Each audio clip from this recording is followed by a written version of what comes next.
Ada 32 langkah penting yang harus kita lakukan dan ini sifatnya praktikal serta terstruktur khususnya bagi kamu yang baru mau memulai channel. Tapi bagi kamu yang sudah punya channel, ya mungkin saja ini ada manfaatnya, kamu bisa ikuti, bisa jadi kamu terlewat dari hal-hal yang akan kita bicarakan nanti. Saya kelompokkan menjadi dua bagian besar. Yang pertama adalah bagian non-teknis. Sedangkan yang kedua tentunya bagian teknis. Untuk bagian yang non teknis, ini berhubungan dengan diri kita sendiri. Tidak ada hubungannya dengan orang lain. Sebelum itu saya ingin tanya ke kamu. Bersediakah kamu melakukan 3 hal berikut ini? Yang pertama, subscribe ke channel ini.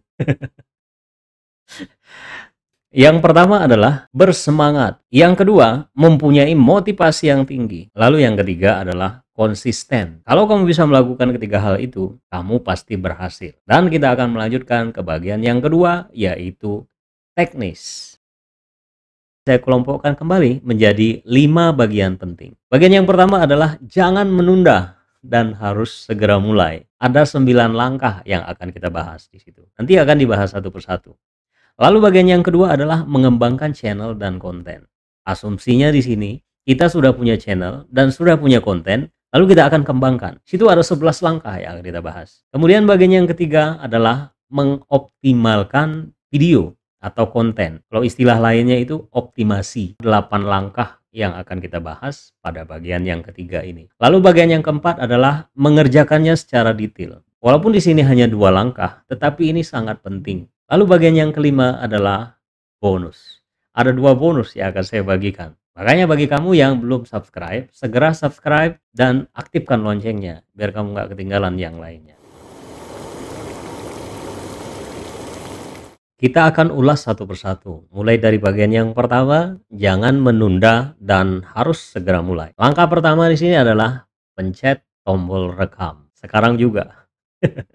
Iya, jangan sekarang juga, nanti ya, nanti setelah kamu menyelesaikan video ini. Maksudnya apa di sini? Berbicara tentang YouTube, artinya berbicara tentang video. Namanya juga platform video. YouTube itu paling tidak suka dengan penundaan. Yang dia inginkan itu konten, konten, konten, dan konten. Jadi yang harus kita lakukan adalah merekam, biar kita punya konten. Paling tidak punya video, walaupun belum kita upload ke YouTube nantinya. Langkah yang kedua adalah mulai membuat channel.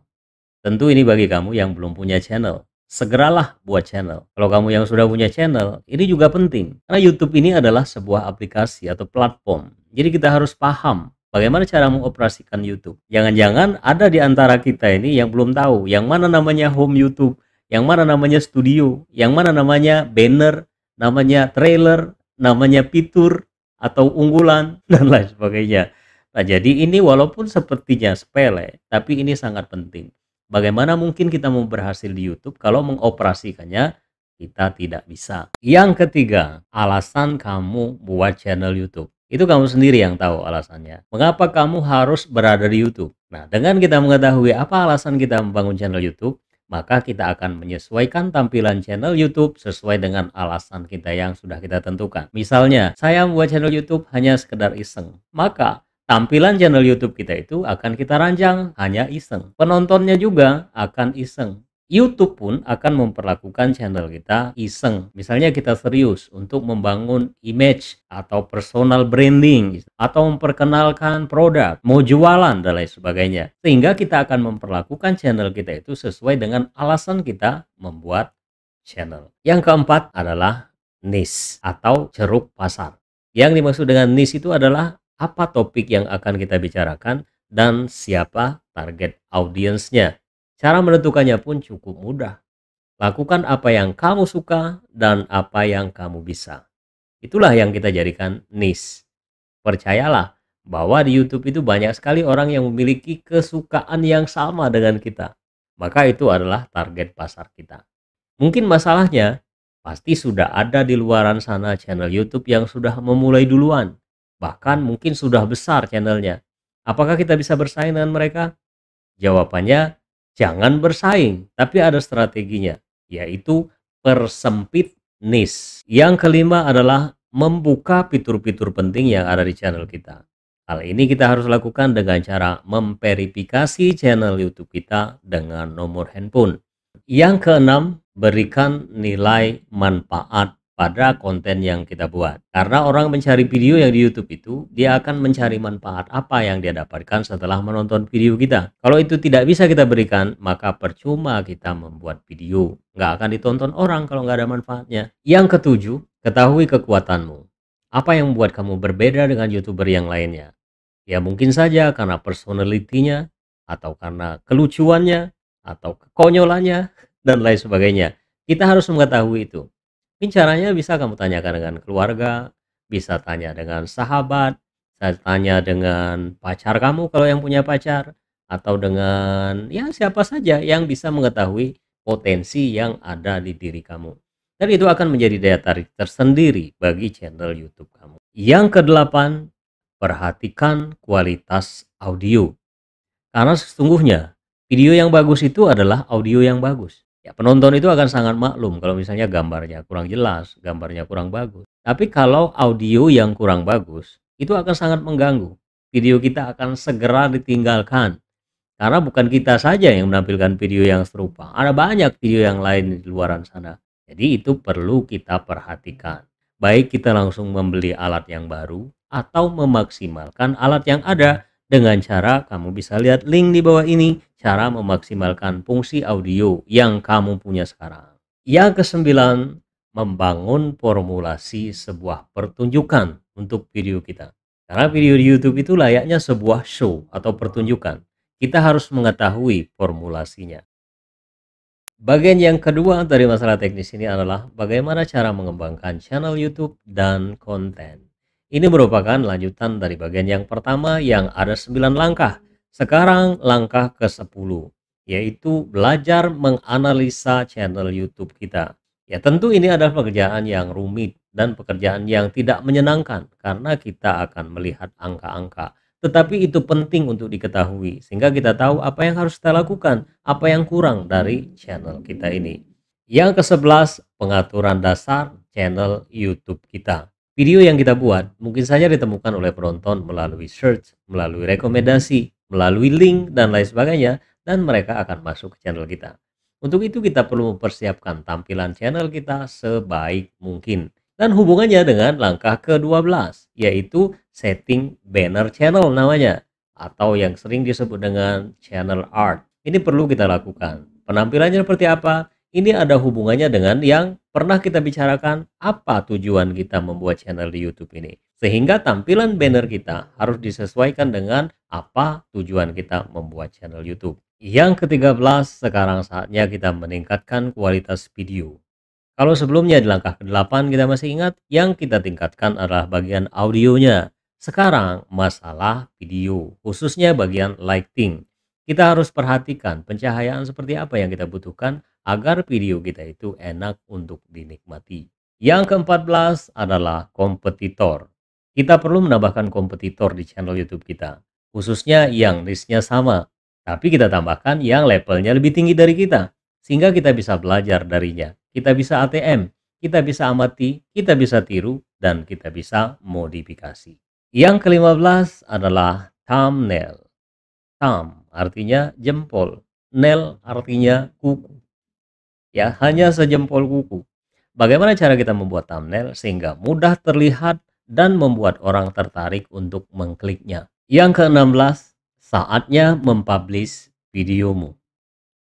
Langkah ini sangat mudah dilakukan, cukup kita upload, kemudian kita publish. Tapi tidak sesederhana itu. Kalau video kita mau ditemukan oleh penonton, mau dilihat orang, mau direkomendasikan oleh YouTube, ada banyak hal yang harus kita lakukan. Kita harus optimasi, nanti akan kita bicarakan selanjutnya. Tapi yang terpenting di sini ada 3 hal, yaitu judul, description, dan tag.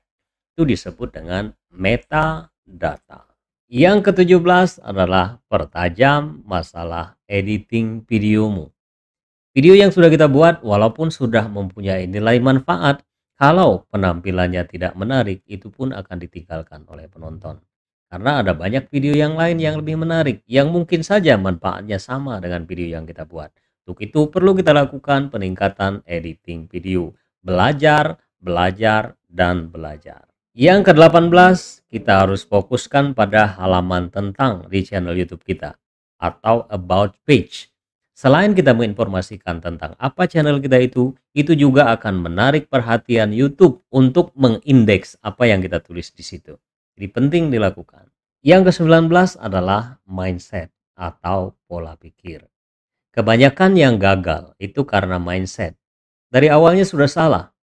Mungkin dia cari bagaimana cara mengembangkan YouTube dengan cara cepat. Bagaimana cara mendapatkan viewer dengan cepat. Bagaimana cara mendapatkan subscriber dengan cepat. Tapi caranya salah. Mungkin dengan sub for sub dan lain sebagainya. Itu tidak sesuai dengan harapan dari YouTube sendiri. Padahal ini ada hubungannya dengan nomor 6 dan nomor 7, yaitu nilai manfaat dan ketahui kekuatanmu. Kalau kita sudah memberikan nilai manfaat sesuai dengan kekuatan yang kita punya, ya insya Allah dengan itu channel kita akan berkembang dengan sendirinya. Yang ke-20 adalah review channelmu. Karena ini hubungannya dengan mengembangkan channel dan konten, tentu kita harus mereviewnya. Kita akan melihat berkembang atau tidakkah channel kita ini. Ini ada hubungannya dengan yang nomor 10 tadi, yaitu tentang analisa. Analisa ya, ana dan lisa, analitik artinya. Ya tentu ini ada video tersendiri ya pembahasannya, nanti Anda bisa lihat di description. Tapi sebagai gambaran, dengan kita menganalisa dan mereviewnya, dengan kata lain kita mengauditnya, channel kita ini apa kurangnya, video kita apa kurangnya, kita bisa belajar darinya dan tentunya kita harus memperbaikinya. Bagian ketiga dari masalah teknis ini adalah mengoptimasi video. Ini hubungannya dengan SEO atau Search Engine Optimization. Search engine itu artinya mesin pencari. Kita tahu bahwa mesin pencari terbesar itu adalah Google dan yang terbesar keduanya adalah YouTube. Walaupun ada yang lain, ada Yahoo, ada Bing, ada Ask dan lain sebagainya. Nah, agar video kita itu terindeks dan dapat ditemukan pada mesin pencari, maka kita perlu melakukan optimasi. Ini merupakan langkah kelanjutan dari langkah sebelumnya. Kalau sebelumnya sampai di langkah 20, sekarang adalah langkah ke-21, yaitu gunakan alat bantu untuk mengoptimasi video. Kalau kita tidak menggunakan alat bantu, bisa saja kita lakukan secara manual. Tapi dengan adanya alat bantu akan mempermudah kita. Misalnya, gunakan vidIQ atau TubeBuddy. Itu akan sangat membantu kita dalam mengoptimasi video. Yang ke-22 adalah keyword research atau riset kata kunci. Riset, saya lebih senang mengatakannya research ya, atau penelitian sebenarnya. Kita harus meneliti kata kunci yang benar untuk video kita sesuai dengan topik yang kita bicarakan dan yang sering dicari orang berdasarkan SEO atau Search Engine Optimization. Yang ke-23 adalah membuat judul video dengan kata-kata yang biasa dicari orang. Ini ada hubungannya dengan yang nomor 22 tadi. Setelah kita melakukan riset atau research atau penelitian tentang kata kunci yang biasa dicari, itu bisa kita temukan dan kita bisa tempatkan sebagai judul di video kita. Yang ke-24 adalah menciptakan identitas. Kita harus unik, kita harus berbeda, dan kita harus ada ciri khas. Salah satu yang bisa kita lakukan misalnya seperti yang saya lakukan. Saya selalu membuat video itu di tempat ini. Sehingga orang bisa melihat, kalau video seperti ini, oh berarti ini dari Makuang. Atau juga kamu bisa menggunakan t-shirt. Misalnya tentang channel kamu, kalau yang sudah membuat t-shirt. Kayak saya menggunakan t-shirt I Love Makuang. Kadang yang lengan pendek, kadang yang lengan panjang. Ya mungkin kamu nanya, kok nggak ganti-ganti gitu ya t-shirtnya. Jangan khawatir, saya punya banyak t-shirt ini. Bahkan saya jual kalau kamu mau belinya. Harganya 90 untuk yang lengan pendek dan 100 untuk yang lengan panjang. Kalau kamu beli sekarang, bebas ongkos kirim. Ya itu maksudnya kita memberikan ciri khas agar orang tahu bahwa video yang kita buat ini adalah dari channel kita. Dan itu akan membantu optimasi. Karena YouTube ini sangat canggih. Dia memiliki kemampuan mengenali suara, mengenali tulisan ya sudah pasti, dan mengenali visual. Ya, dengan visual seperti ini, YouTube akan mengenali bahwa ini oh channelnya Makuang. Oh yang berbicara ini adalah Dedi dan seterusnya. Yang ke-25 adalah buat playlist atau daftar putar. Ini akan membantu mengoptimasi video kita. Jangan salah, di mata YouTube, pada saat kita membuat playlist baru, itu sama halnya kita membuat video baru, asalkan kita benar cara melakukannya. Yang dimaksud dengan benar adalah menamakan playlist itu dengan kata kunci, jangan dengan yang lain. Yang ke-26 adalah description atau deskripsi. Kita harus menuliskannya, kita nggak boleh males. Kita jelaskan video ini tentang apa. Tapi yang paling penting adalah 2 baris pertama. Kita masukkan keywordnya, karena itu yang akan tampil pada saat orang mencari atau search di pencarian YouTube. Yang ke-27 adalah end screen dan card atau layar akhir dan kartu. Ini bagi kita yang sudah terbiasa mungkin tidak asing, tapi bagi kamu yang baru mulai, mungkin ini jarang menggunakannya. Kita gunakan itu untuk membantu meningkatkan watch time. Kita bisa mengiklankan video lainnya, kita bisa mengiklankan playlist, kita juga bisa mengiklankan link kalau yang sudah tersedia. Jadi itu penting dilakukan. Yang ke-28, menjadi bagian dari komunitas. Jadi penting kita lakukan untuk membuat YouTube channel kita menjadi lebih berkembang. Ya karena di sana kita banyak menemukan hal baru, nambah teman yang sudah pasti. Bahkan kita bisa berkolaborasi setelahnya. Baik itu yang online ataupun yang offline. Nah, kalau kamu yang mau bergabung di online, kamu bisa masuk ke Facebook/group/YouTube berbagi. Itu grup yang sudah saya buat, sengaja di situ kita buat untuk saling berbagi. Bagian keempat dari masalah teknis ini adalah mengerjakannya secara detail. Ada 2 langkah yang harus kita lakukan secara detail. Ya, ini merupakan kelanjutan dari langkah sebelumnya. Berarti tadi sampai ke 28 ya. Sekarang adalah ke 29, yaitu menentukan konten yang paling tepat. Jangan salah paham, bukan menentukan topiknya lagi, tapi menentukan konten yang paling tepat untuk yang akan datang. Di sini asumsinya kita sudah mengupload beberapa video. Dari beberapa video itu kita akan teliti secara detail mana video yang paling banyak peminatnya, mana video yang retensinya tinggi, mana video yang watch time-nya tinggi. Itu harus kita teliti, harus kita riset, harus kita analisa, sehingga kita bisa menentukan kira-kira konten apa yang akan kita buat selanjutnya berdasarkan analisa yang kita lakukan di bagian 29 ini. Itu maksudnya. Yang ke-30 adalah memahami kebiasaan penonton di channel kita. Apa bisa? Bisa. Yang dimaksud di sini adalah kita akan membuka analisa, lalu kita perhatikan di video kita tertentu misalnya, kita akan melihat penonton yang paling betah di bagian mana. Penonton yang mulai kabur itu di bagian mana. Sehingga kita bisa menentukan di kemudian hari, kita harus mempertahankan di penonton yang paling betah. Kita harus buat konsep yang sama. Sedangkan yang penonton mulai kabur, kita harus hilangkan. Jangan lagi membuat seperti itu. Ya itulah yang dimaksud dengan memahami kebiasaan penonton. Bagian kelima. Ini bisa kita masukkan ke masalah teknis, bisa juga dimasukkan ke masalah non-teknis. Langkahnya ada 2, merupakan kelanjutan dari langkah sebelumnya. Berarti ini adalah langkah 31. Yang perlu kita lakukan adalah berdamai dengan keadaan. Bila kamu sudah memutuskan menjadi seorang YouTuber dan sudah melakukan langkah-langkahnya dengan benar, mulai dari 1 runtut sampai dengan 32, itu sudah kamu lakukan semuanya dengan benar. Tapi begitu kamu melihat channelnya tidak terjadi apa-apa. Namanya channel itu kadang fluktuatif.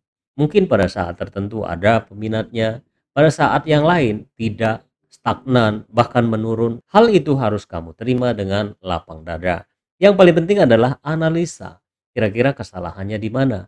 Yang salah diperbaiki, yang kurang tentu ditambahi. Lalu yang ke-32 adalah 32 adalah bersabar atau patient. Segala sesuatunya tidak datang dengan sendirinya dan tidak akan datang tiba-tiba. Itu akan ada prosesnya. Kita akan menikmati prosesnya dan harus tetap bersabar. Di sini saya sudah kelompokkan menjadi 5 bagian besar. Yang pertama adalah jangan menunda dan harus segera mulai. Ada 10 langkah yang akan kita bahas di situ. 9 ding.